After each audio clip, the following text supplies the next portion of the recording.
Magandang umaga po sa lahat ng ating mga kapatid na patuloy na tumatangkilik ng ating morning devotional sa ating pong 40 days of prayer ng Central Luzon Provinces Mission. Para ho sa atin hong pag-aaral sa umagang ito, ang atin hong pag-aaral ay pinamagatang pagsaksi sa pagpasok sa mga bagong lugar, witnessing by moving into new localities. Ang layunin ng Diyos para sa kanyang mga lingkod ay hindi upang magsama-sama sa isang komunidad lamang.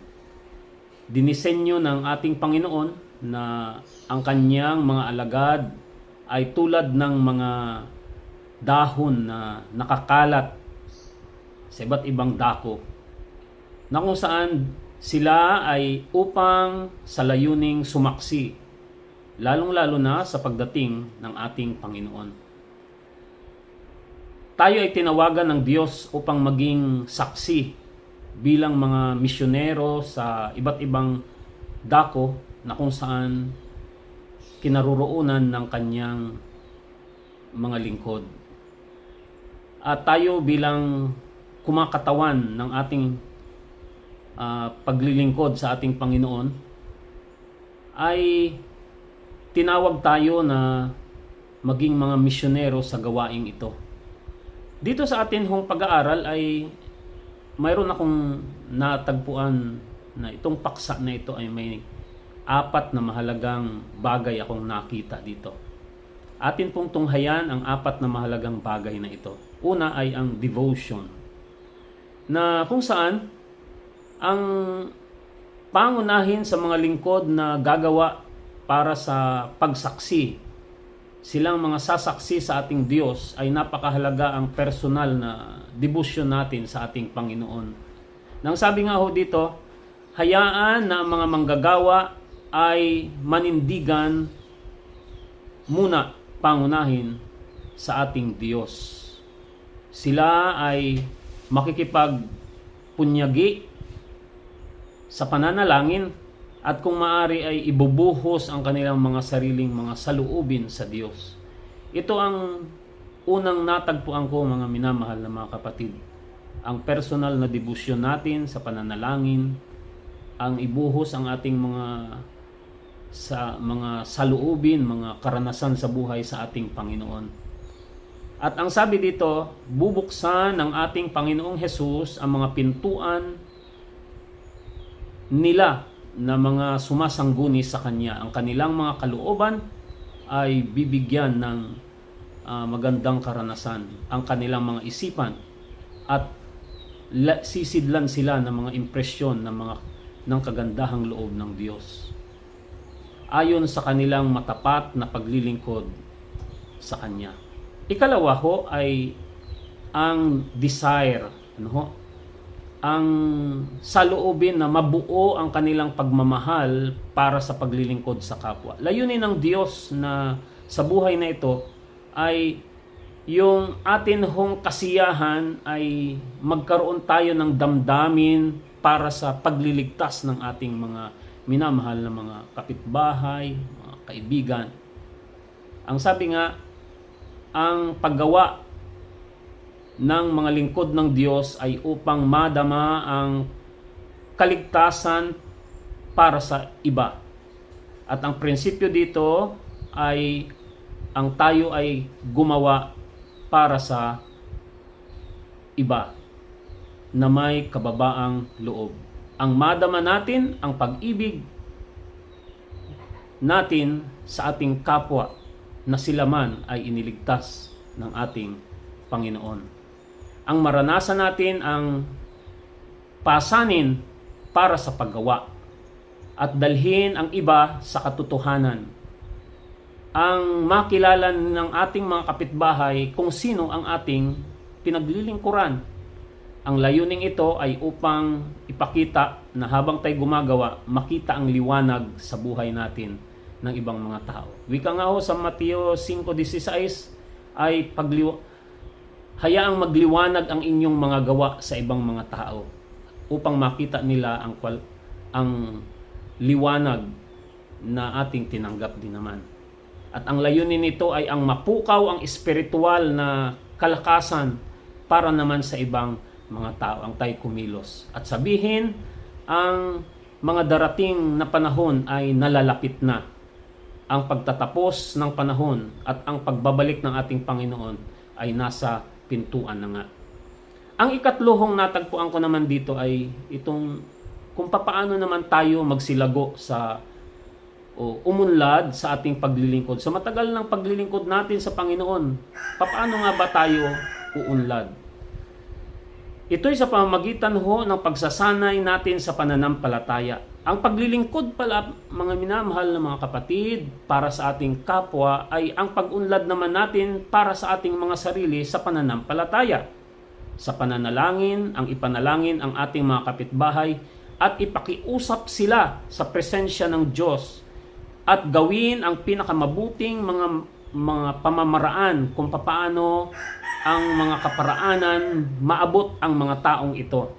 Ang dalhin sila sa mga tahanan natin, no? At ang makatagpo ng kaparaanan kung papaano akayin ang buhay ng ibang tao patungo kay Kristo. At kung papaano mayroong tinatawag na tuloy-tuloy na pagganap sa ating mga tungkulin. Ito ang kahulugan ng pagkatawag sa atin ng Panginoon. At ang ikaapat, mga kapatid, ay yung distinction, yung pagkakakilanlan natin. Ang ating pagkakakilanlan ay tayo ay nandito ho ang ilang mga bagay kung paano tayo kilala bilang mga lingkod ng ating Panginoon. Ano nga ba ang ating nararapat gawin?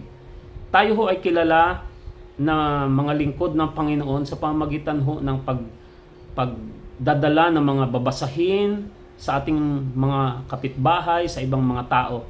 Kilala ang Adventist, kilala tayo bilang isang grupo ng mananampalataya na nagdadala ng pabalita sa pamamagitan ng Ebanghelyo, sa pamamagitan nitong mga babasahin. Ang inaanyayahan ang ibang mga tao sa pamamagitan ng pangangaral. Ang pagdadalaw sa mga tao, ang mga kapitbahay natin upang ipakita ang interes natin sa kanila upang sila din naman ay mga ligtas na ituring nating kung paano tayo iniligtas ng Panginoon, tinawag tayo ay sila din ay aakayin. Mayroon din tayong mga tinatawag na mga ministries, mayroon tayong iba't ibang kaparaanan kung paano abutin ang mga taong ito. Branch Sabbath School natin, feeding program, at napakarami pang iba. Sa ganito tayo nakikilala. Ito ang pagkakakilanlan ng iglesyang ito. Dinadala ang salita ng Diyos sa bawat pintuan ng mga sambahayan. Ipinakikilala si Kristo sa kanila. At may malinaw na mga mensahe sa bawat tao upang sila din ay maakay ang kanilang mga buhay papalapit sa ating Panginoon. Mayroon na ipinagkaloob ang Panginoon sa kanyang iglesia na ang bawat isa sa atin habang dinadala natin ang ating Panginoon sa buhay ng ating mga kapitbahay ay inaanyayahan din naman tayo na hindi lamang maging bihasa sa salita ng Panginoon kundi ang dalhin ang salita ng Diyos sa mga sambahayan, sa mga pintuan ng ating mga kapitbahay. Ang yayain sila. Pinakamaganda na sigurong karanasan sa buhay natin, ang yayain ang mga kapitbahay natin sa ating sambahayan na magkasama, kumakain, nag-uusap. Yung mahalaga ho na ang ating mga tahanan ay maging lugar na palagay ang loob ng mga kapitbahay natin. Dito tayo lubos na nakikilala. Ito ang pagkakakilanlan ng iglesia ng Panginoon na bukas na mga tahanan, bukas na mga puso, mayroong panahon na makinig sa mga taong ito, mga kapitbahay natin.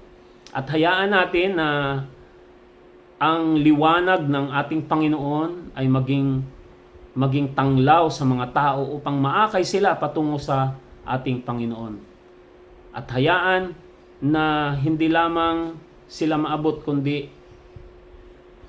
ang magkaroon ang bawat iglesia ng kasanayan ng pagbabahay-bahay. At kung maaari, kung kakayanin na mayroong grupo, by twos, by threes, o mga care group, ang pagpapagalaw ng mga care group, ang pagdalaw sa mga kanilang mga kaibigan, mga kapitbahay, ito ang isang napakabisang kaparaanan. At sa pagtitipon ay sama-samang pinag-aaralan ang salita ng Panginoon. Kaya ito ho ang mensahe sa umagang ito, ang hindi lamang tayo tinawagan ng Panginoon na magkasama-sama sa isang lugar. Ang pinakalayunin ng Panginoon kung bakit tayo tinawag ay ang tayo ay magkahiwa-hiwalay patungo sa mga kabahayan, ang hindi lamang magtipon-tipon tayo na magkasama-sama sa isang lugar na tayo-tayo lamang, exclusive lamang, kundi ang nais ng Panginoon, tulad ng sabi doon sa unang natin kanina, ay tulad tayo sa mga dahon na habang bumabagsak, nakakalat. Ang mga alagad ng Panginoon ay kailangang nakakalat sa iba't ibang dako ng lugar, sa mga bansa, iba't ibang wika, na kung saan makikilala ang Panginoon. Dito, ang mga saksi ng Panginoon ay papasok sa mga bagong mga teritoryo, ang maging misyonero tayo ng ating Panginoon. Kaya't ang panawagan sa atin sa umagang ito ay ang gampanan natin ang ating mga tungkulin na may katapatan.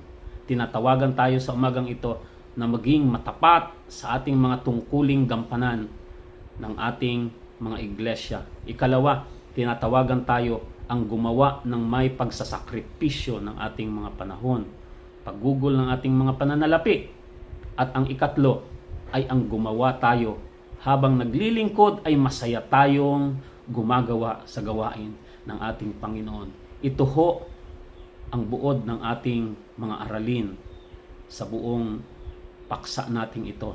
Ang makita tayo na gumagawang masaya, ang makita tayong may kalakip na pagsasakripisyong sumusunod sa gawain, naglilingkod sa Panginoon, at higit sa lahat, may katapatan na naglilingkod sa ating Panginoon. Pagpalain po tayo ng ating Panginoon sa umaga pong ito. Ito ang aking dalangin.